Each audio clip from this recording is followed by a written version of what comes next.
The failure comes at the height of a very successful year for SpaceX. The company has launched 16 missions this year, the most it has ever done in a year, and double the amount of launches SpaceX did in 2016. SpaceX also landed 13 of those rockets back on Earth after launch, and it has yet to lose any vehicles during landing attempts this year. Looking ahead, the company has 2 scheduled Falcon 9 missions in the coming weeks, and it's hoping to finally launch its Falcon Heavy rocket, an upgraded version of the Falcon 9, before the year is out. But now, SpaceX is back to doing another failure investigation after having recovered from its last big anomaly in 2016. Last year, one of the company's Falcon 9 rockets exploded on a Florida launchpad during a routine fueling procedure, destroying the vehicle and the satellite it was supposed to carry into space. After grounding its rockets for 4.5 months, SpaceX ultimately concluded that investigation earlier this year and returned to flight in January.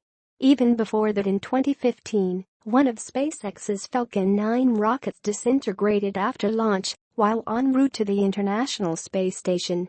This mishap does not seem to be at the same scale as those 2 failures, but it is the first big setback the company has suffered in an otherwise picture-perfect year. However, the explosion isn't expected to have too much of an impact, since the Merlin engine being tested was for the upcoming Block 5 configuration of the Falcon 9. The Block 5 is the final upgrade to the rocket that SpaceX has been developing this last year, which will supposedly have even higher thrust and improved landing abilities. Until that upgrade is finalized, though, SpaceX has been flying a transitional version of the Falcon 9 known as the Block 4. Now, SpaceX plans to suspend all Block 5 engine testing at McGregor until the accident investigation is concluded, though Block 4 engine testing will proceed.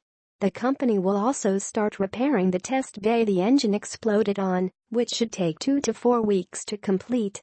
SpaceX expects repairs to be done before the investigation is over, but just in case, the company has an additional test bay at McGregor it can use. However, that second test bay sustained some minor damage in the explosion too, but repairs should only take 2 to 3 days before testing can resume.